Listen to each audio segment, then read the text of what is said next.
What's going on, everybody? This is John O'Connor of Behind the Barricade Podcast. I am with Daniel Tao. And we have a very special guest today. Our guest today is a AC40 Female Artist of the Year by New Music Weekly. You could hear her song Believe on USA Network's The Moment and has been featured on Extra and the next GAC Star. Miss Debbie Hennessey. What's going on, Debbie?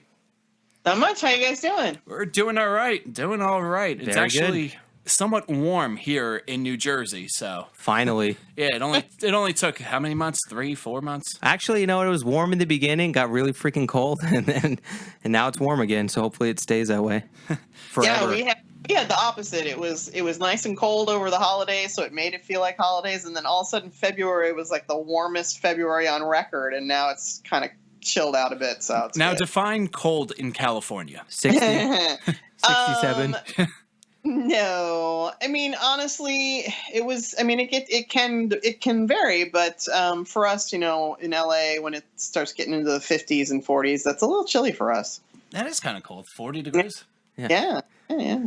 Oh, for someone out in the West Coast when they're dealing with 110, 120 during the peak seasons of summer. Mm-hmm, Yeah, you drop down to 40. That's pretty nuts. Yeah, but I mean, if that's the coldest it would get in New Jersey, I'd be happy with that. Oh, same here. Yeah. Oh, I hear you. See, Debbie, you missed the gigantic 2 feet of snow we got. See, but I love snow. I love seasons. Yeah, I love snow too when it's on a day that I work, not a day that I have off. Yeah, it started on a Friday night. That was great. Aw, Yes. that's not fair. Well, that's life, Debbie. Life is not fair. So anyways, you are here to promote your third full-length album called No Longer Broken off of Rustic Heart Records and Red Rover Productions. You could buy it digitally on iTunes or a physical copy on CD Baby. How's the response been so far? It's been really good. I'm really pleased. People have really been kind, and people such as yourself have been nice enough to let me talk about the new CD, and so that's always a lot of fun. We're having a good time with it. We've gotten a nice promo video done, and I'm looking next week to meet with someone about possibly a music video. So we're doing that kind of stuff and just getting it out there and getting people to play it. And we've gotten a little bit of notice for some of the songs as far as a couple of song contests. They've been coming in the semifinalist range. So that's kind of nice. So yeah, it's been great. Oh, that's awesome. That is awesome. Yeah. Yeah, so I see that you've been doing some shows at the Universal Bar and Grill. Yeah, in LA, I don't know if you guys have that back there too, but we have the lovely, if it's not the pay to play problem, then it's the, hey, we own the restaurant, but we want you to bring in the entire crowd. So Universal Bar and Grill has been really kind, and, there's always a space there for musicians to play, and they actually pay you. So it's very exciting. Oh my God, what's that like? I know. Well, it's pretty, I'm always just amazed. So it's nice. So yeah, I don't mind playing there too much, and it's a lot of fun and nice crowd. And then, just doing some shows here and there around LA, just kind of keeping it, in LA, especially around here, you got to kind of not burn out your crowd. So every few months or so we do something. So plus it's got to be extremely competitive out there since everyone's out there for acting or music. It's true. And there's that whole people go to see their friends and then they leave. And so I've been very lucky because I'm very supportive of other musicians that they've been very supportive of me. And we always a lot of us will do sort of shows together so that we're sort of have our fans come to and see us, and then they stay for them, and vice versa. And so that's always a nice crowd and a nice thing to do. Yeah, I mean, I love playing shows where it's basically just a hangout with a whole bunch of people. Most of the audience. There's a few new people, and everyone feels like you're in the living room. Yeah, and my band's really great. We've been doing mostly acoustic shows right now. One of my gals that's in the band is from Jersey, so we love her, and we're keeping it acoustic, though I really would like to ramp it back up to the full band thing, but we'll see how that goes. Now, living in Cali, did you move there for the connections? Do you have connections since obviously you live in California? What was the reason for living out there? I lived in Connecticut as a child, and then my father decided to move us to Northern California as a teenager.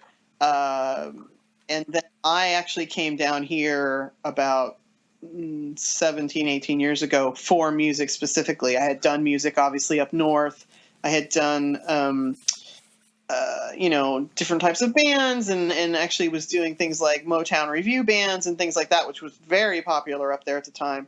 And but when I came to LA, it was right at that time where everything was shifting in the industry. It was the very beginning of MP3 and MP3.com, and you actually could do your own record without spending $1 million. And so I just got very lucky timing wise. And I don't know about contacts. I mean, I am a member of the Grammys. I am a member of some other organizations that I enjoy. And it's like anything, you've got to build those one-on-one relationships, and they need to be genuine. I think that's the main thing. So, but I have a great, I've worked with pretty much the same guys from the beginning. We've added new people, but I'm the kind of person that loves to, work with the same people over and over, because we're not just, musical partners, but we're also friends. Mm-hmm. And same with songwriters and such. And so those are really the sort of the contacts that I value the most, are the people that I get to work with, the musicians and the songwriters. Mm-hmm. Yeah, it's great that there's a whole family vibe that you have going on with your music and stuff. So, I mean, I think so. And I think we, like I said, it's interesting that a lot of people that come to LA from other parts of the country, they sort of gravitate towards other people. I know a lot of people from the East Coast and then, and from the Midwest too. And we sort of all seem to gravitate towards each other. Just a quick question for you. Country. To be honest with you, I'm not a huge country fan. I actually did like your stuff. It had a little pop vibe to some of your stuff. I'm too country for Nashville, and I'm too rock for Nashville, and I'm too country for LA. I mean, we're it's very difficult when you pick a genre to go under, because you have to. But especially for us, we're I'm not 20. I've been doing it a while, and my music is not one type of genre. So it sort of does, and as you can see, I mean, the award I won was for adult contemporary. It just sort of depends, and I think my music is sort of a cross between some contemporary country, some country rock, and country blues. We do, and then there's some pop things that I've done here and there, but I try not to limit it too much to genres. I sort of had to pick the contemporary country just because that sort of seemed to be a decent fit as far as the songs are very hooky. They're very upbeat, and the mix between Jeff and I, my producer, guitarist Jeff Marshall, and I, he has a very blues, rock, and country background, and my background was rock and country, and actually soul, a little Motown, and some blues. So it just sort of went that way, and I think country too, especially contemporary country. I know a lot of the traditionalists bitch and moan about it, but a good song is a good song, and while I'm not a huge fan of some of the bro country at the moment, there is a lot of good writing there, because a lot of the writers have come from other genres as well. So for me, it's about a good song and what will make the song sound the best. What's the best production for that particular song? And I think when you go through my CD, you see that. Yeah, some songs may lean towards country, but for the most part, they're more along the country rock type thing. And then there's other songs like "Let Me Go," which is full on like kind of R&B-ish, pop. So it just depends on the song. And we always make sure the production is what is best for that particular song. Yeah, it's a great mix overall of different types of genres, and they all blend perfectly together. So I think you have something here. Yeah, I was real. I mean, Jeff he's an amazing musician, one of the most talented musicians I've ever met, and creative people that I've ever met, and just an amazing guitar player. And I mean, that one, if you look at something like Whiskey Charm, which, is, he's playing straight up flamenco guitar on that thing. It's like insane when he plays that song, especially when we do it live. Yeah. And so he did an amazing job of production wise, making sure that things all sort of fit. But, there's nothing worse than listening to an album where every song sounds exactly the same.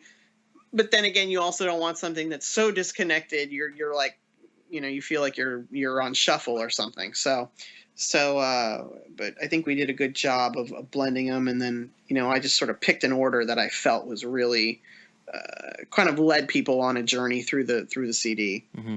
Now, when I was listening to the tracks, I kind of got a Fleetwood Mac, definitely a country vibe to that. Is Fleetwood Mac one of your influences? It's so funny. They have come up so much with this record, that particular comparison, and I am so like not into thrilled. them. No. I'm so honored and so like, oh my God. I mean, that's such an amazing comparison, especially considering all the vocals are female, lead vocals are female, but I had heard years ago some people had sort of compared my voice a bit to Christine McVie, and which I thought was interesting. But yeah, that is one of the comparisons that comes up, and I'm deeply honored by that. I have no problem with that. They've endured and are still relevant, and I that's the kind of stuff I grew up on. So it's always an honor when someone says, "Hey, this sort of reminds me of this." A popular band that everyone basically knows. Of somebody that you I mean, there's no denying the talent and the songwriting of that particular group. So yeah, and I'm a metal guitar player. I'm a metal musician, so and I even know them. So I mean, I love so many different styles. I mean, I always had this dream not too long ago. I'm like, oh, I'd love to start like an all-female metal cover band and do like Whitesnake and like just sort of fun, just something for fun, But yeah, I'm myself am a bit of a metalhead myself too. So I mean, I just like rock and roll. I grew up on rock and roll. I love rock and roll. So hey, there's nothing wrong with a little best rock and genre roll. out there. Nope. Well, I mean, next to country for you. Let's keep it in the same demographic here. Yeah, no, totally. I mean, again, it's like I think if you, like I said, good music is good music. If it no matter what the genre, if it's good, it's good, and I think that appeals to most people, Yeah, absolutely. So the whole purpose of this podcast is it's a touring and a concert type of podcast. So question for you, do you still get, I don't want to say like nervous on stage, but playing in front of like your friends or playing in front of, let's say, 200 strangers, is there a different vibe to it, or do you approach every single show the same way? I approach every show the same way. Every show to me is a big deal and it's special. I do not get to tour the way I wish I could. But so that kind of raises the stakes for me for each show, and I make each show a big event. And I always try to do something special, whether it be bring a special guest or bring, we might do a particular song that we don't normally do, or I always try to do something special that will make each show special. As far as the whole nerves thing, yeah, it doesn't matter to me who I'm playing in front of. That day in particular, I'm going to be nervous until we start, and then as long as things are going well, we're good the minute I start. But Yeah, it can be nerve-wracking. I mean, you know, you're juggling a lot of things. You want them to all go right, and you want people to enjoy what they're hearing, because you never know. This may be the only shot you have, a lot of chances to hear that person that came to see somebody else. And uh and I want to make it good for the people that did come to see me, and make sure that they're getting something special each time. So it's not the same. There's nothing worse than it's the same show time and time and time again. Exactly. You know. Yeah, so you play each show like it's your last show, more or less. Yeah, I mean, because again, I make each one event. I make each one special. It means a lot to me personally, and you know, when I was younger, I wasn't as I was happier in the studio, and it's actually been, you know, ever since I came to LA, I actually enjoy performing live a lot more than I used to, and I think it might have a lot to do with the guys I get to work with, the guys and gals I get to work with. You know, we have a lot of fun, and they're such professionals that you really can sort of relax and know that these people are going to do their job and do it well, and that gives me the freedom to do what I need to do. So Yeah, and that's what's important in the end. Yeah, I think when you have that support there of your bandmates, you know, it's such a big help. Yeah, It's something that's hard to find nowadays. Seriously. it is. Yeah. And I think that's why I keep using the same, you know, that's why I use the same people year after year, because we have a bond there, and we trust each other, and we're there for each other. You know, we support each other, and, you know, I support their bands, and they, you know, support me. And so, yeah, I think that's real important. Now, is music your primary source of income, or do you have like a second job, or is music your primary? Yeah, no, unfortunately, I like, you know, like a lot of musicians, I've always had a full-time job. Mm-hmm. And you know, the last it's interesting though, the last I'd say 6-7 years or so, my catalog has kind of exploded, because about 5 years ago or so, I signed a music production library deal, and so I write stuff for them as well, Mm-hmm. and or do recordings for them as well. Like I might do one of the most fun things that I was asked to do was, they wanted songs that had to sound like they were written and recorded in the 1930s, and so I'm a big history freak, and so that was fun for me. And I literally had to go back and research not only the sound and the style, but also the vernacular. You know, lyric wise, what was being said at that time, what would have been said at that time, and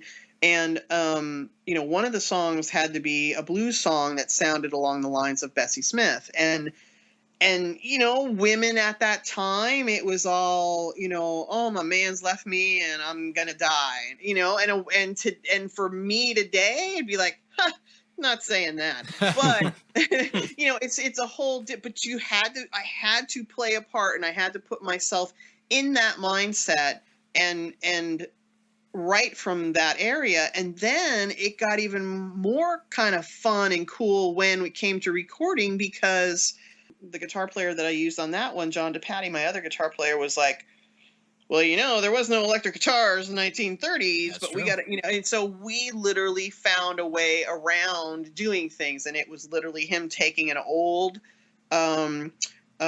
electric jazz guitar, not plugging it in, and just playing it in front of an acoustic mic. And then we had a great engineer, co-writer engineer, who's actually based in the Midwest. And it's so funny nowadays, like you don't always meet everybody you work with.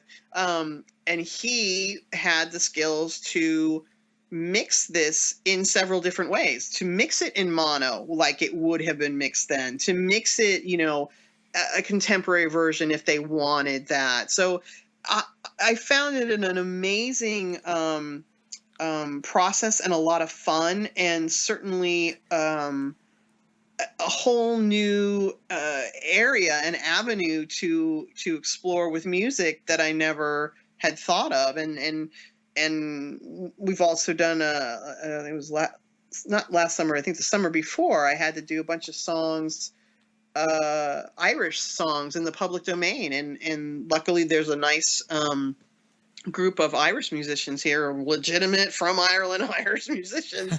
And so they had the real instruments, and we, so production music has come a long way. It's not the cheesy, schlocky stuff you heard in the 80s. It's this whole new thing, and it's got to be real. It's got to be authentic. And that has opened up a whole new world to me. And there have been, that's another sort of potential revenue source, and it's from music. And it's I love the challenge of doing these different things. Or like, before I called you guys today, I'm working on these ad cues. They have all these, now they want these things called ad cues that are 2 minutes long, and every 30 seconds the music changes. So you might add something a little different, a different instrument, or your vocal might just be oohs and ahs, and it's interesting and a lot of fun, and it definitely keeps you on your toes too.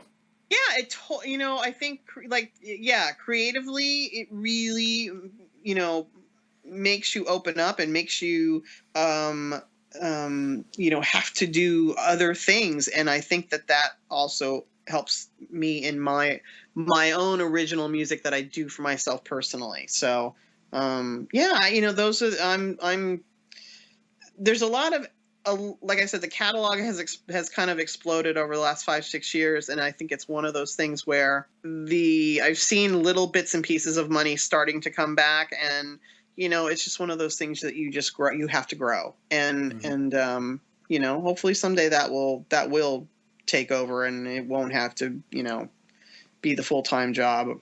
Maybe I'll be part-time. You never know. Maybe you'll get some royalty checks more than $1 or $2. That would be nice. Yeah, wouldn't that be nice? I love those ones that I love music reports that sends me 1 penny. Like, 10 thanks. cents. Yeah, I got to split that between 4 guys, but thanks, great. Here's 5 pennies. Yeah. That's a good day. So.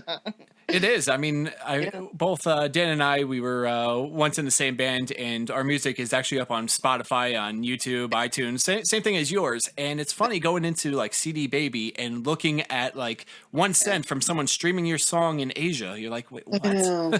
No, it's tough. And, I with this new CD, I held it back.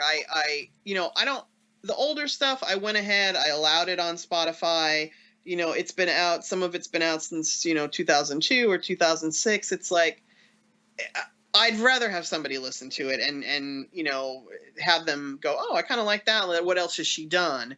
And, but the new CD, I have held back from everything. And my original plan was to hold it back for 1 year to 18 months. So, oh, wow.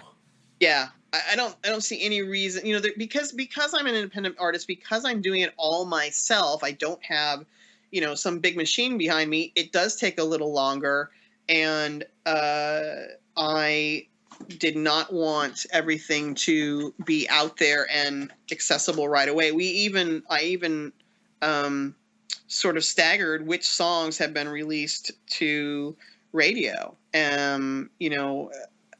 Just anything you can think of that will keep it fresh, keep stuff coming. Because especially when you do an album like that, a full album, it's like, boom, it's out and it can be over in no time. Well, this is a way for me to go, hey, it's not over yet. Now we're releasing this video, or now we're releasing this song to radio, or whatever that may be. So that was sort of my plan, to try to, work within the system, but not like give it all away. So yeah, absolutely. So it's basically you and Taylor Swift. Well, it's not. I mean, even amongst ourselves out here, I don't know if you have the same thing there, but I have friends who are, fairly successful musicians, and they're adamant about not putting anything on Spotify or whatever. And it's like, I appreciate their stance on it, because I agree with them. We're not being paid the rate we deserve. Mm-hmm. And I, support the Grammys efforts to change the laws, and some of the other groups that are trying to change the laws. I respect music and others, but I also feel like you have to stay up with the technology. And like I said, if that album is 12 years old or 10 years old, I don't have a problem letting it be on something like Spotify. I'm absolutely not a fan of Pandora because I feel like they have gone above and beyond to legally fight and battle against the rates being put anywhere near what they should be. And I think people don't realize, not you guys, but the public does not realize, and even some other musicians don't realize, that the royalty rate is set by a board. And for some reason, songwriters fall under the purvey of the Justice Department. I'm not really sure why we're such a nefarious group, but it's the Justice Department and the royalty board that is telling us what we can and can't make. And that's very few industries. I can't really think of anyone else that's told, hey, guess what? You can only make 9 cents for a sale, and you can only make 0.001 cent for a stream, and you need to split it between whoever wrote the song. So I'm very much I'm very well versed in the whole situation and what's going on and what needs to change and what needs to be fought, but I also see the advantage to putting some of the older catalog in places where people can hear it and perhaps become fans and buy the newer stuff that you don't have in those areas. I don't think it. I think to ignore a particular set of technology is not going to work. However, for these tech companies to think that they should be allowed to get their product for free and then make millions of dollars in advertising and IPOs and all this in stocks and all this other BS is completely unacceptable. It's like Target getting their product for free. It's completely unacceptable. So I think we have to sort of fight and work within the system, but it's an individual choice for everyone. That is the one thing about musicians. We're not as organized as actors. We're not as organized as some other groups. And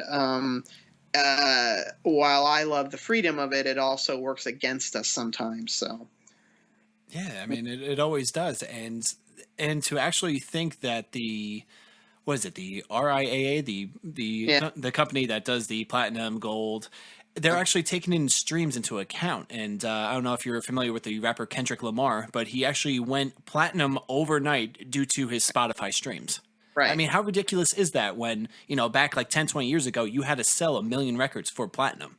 Right. And the sad thing is that it's all good and fine that he went quote unquote platinum, but 1 million times 0.001% is, he didn't, He made $10.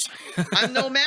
I mean, I've always been bad at math, but even I know that's not, that's not going to pay his bills. So, not at all. And we've done the industry has done itself a disservice by always putting out the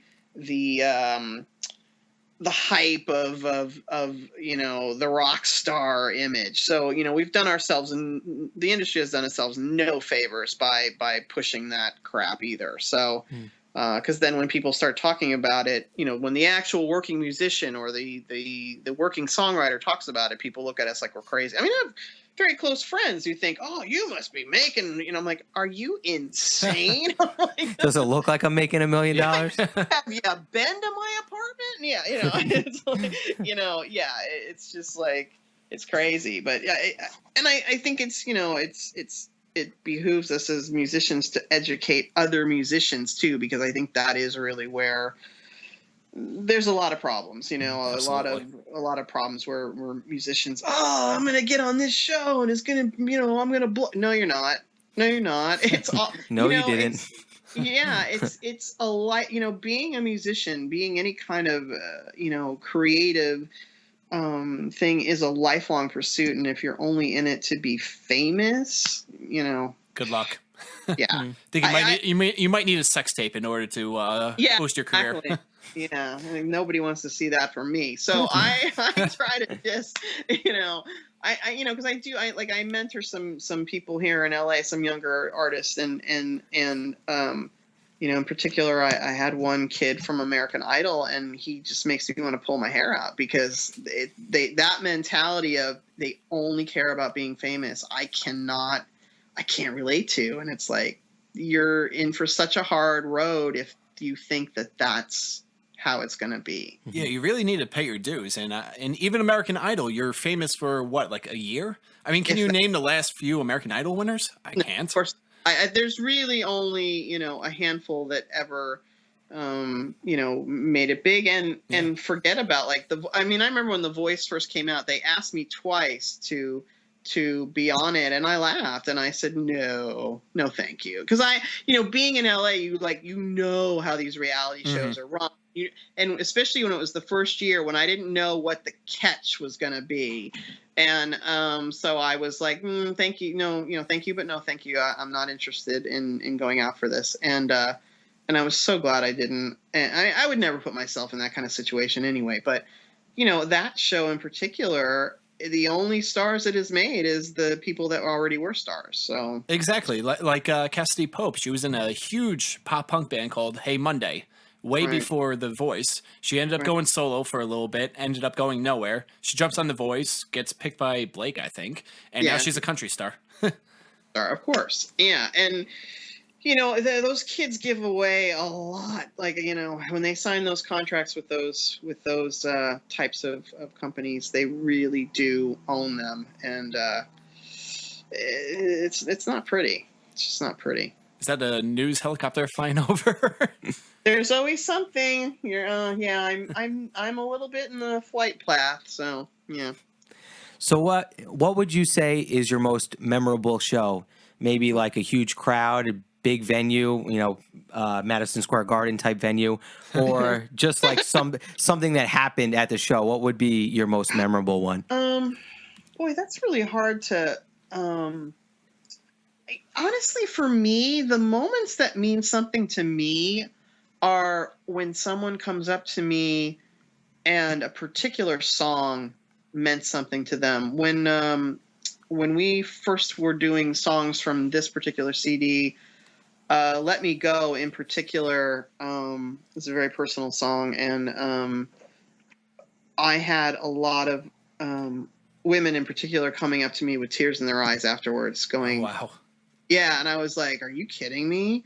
That really just made me stop and go, as usual, it's not about bigger is better. It's about the one-on-one connection. And if me writing and singing a song can touch one person in that way, and to find out about it, I think there's a lot of times, we don't always know if somebody's hearing something and they love what we do. They don't always, tell us or whatever. But when you're at a show, and I don't care if there's 5 people in the room, if one person comes up to you and says, you know what, that really touched me, that's worth everything to me. Oh, that's absolutely.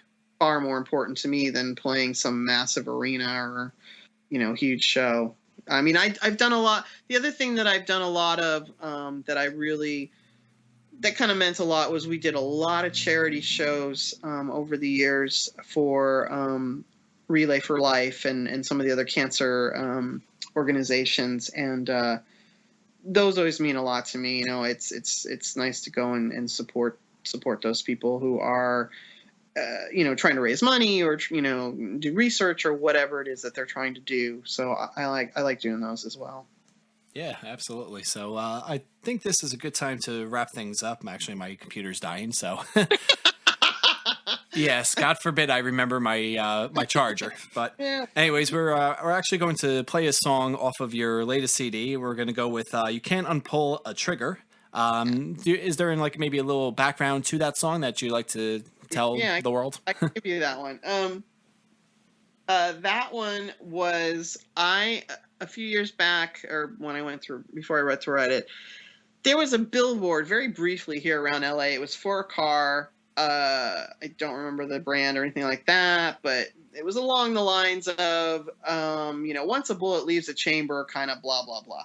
And I saw that and I thought, well, duh, you can't unpull a trigger. And I thought, oh, that's a cheating song. And that's, how a lot of things sort of come to me, like, either driving or in the shower for some reason or whatever.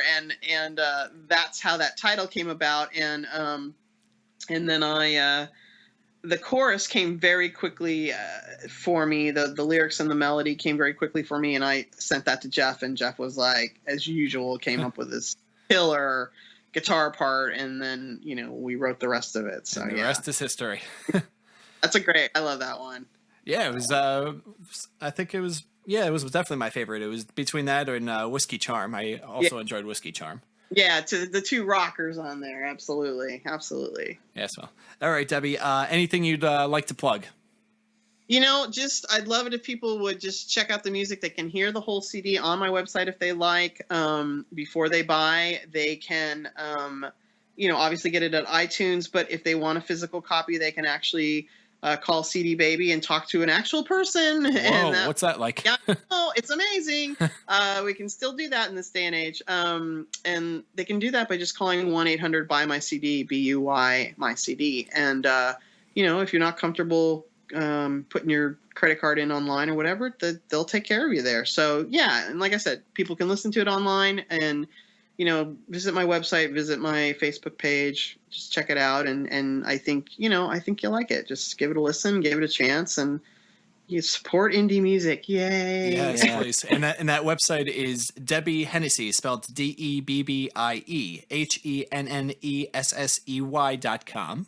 Yes. Just for people who accidentally put it in, and I don't even know what will pop up. Oh, well, there's several ways to spell Hennessy, but mine's the longest way you can do it. So, any bands, brands, or instruments or something like that you'd like to plug? Absolutely. Onstage Stands is a big supporter of mine, and so I would definitely check them out. They're amazing products. They've been around for 35 years, and they're great people, and so I think that's probably my big favorite one. All right, perfect. Thank you so much, Debbie, for taking out some time. I know it's 5:42 out on the West Coast, so here it's 8:42. Yeah, it's 8:42 here in the East Coast. That's how time zones work, Daniel. Oh, thank you. Yes. I didn't know that. Oh dear, they're getting punchy. Oh, you know it. So, anyways, again, she's here to promote her third full-length album, No Longer Broken. Get that off of DebbieHennessey.com. If you want digital, there's iTunes. If you want physical copy, 1-800-BUY MY CD off of CD Baby. I think we got everything covered. Thank you guys so much. I really appreciate it. Thank you so much, Debbie. Very nice talking to you. You too.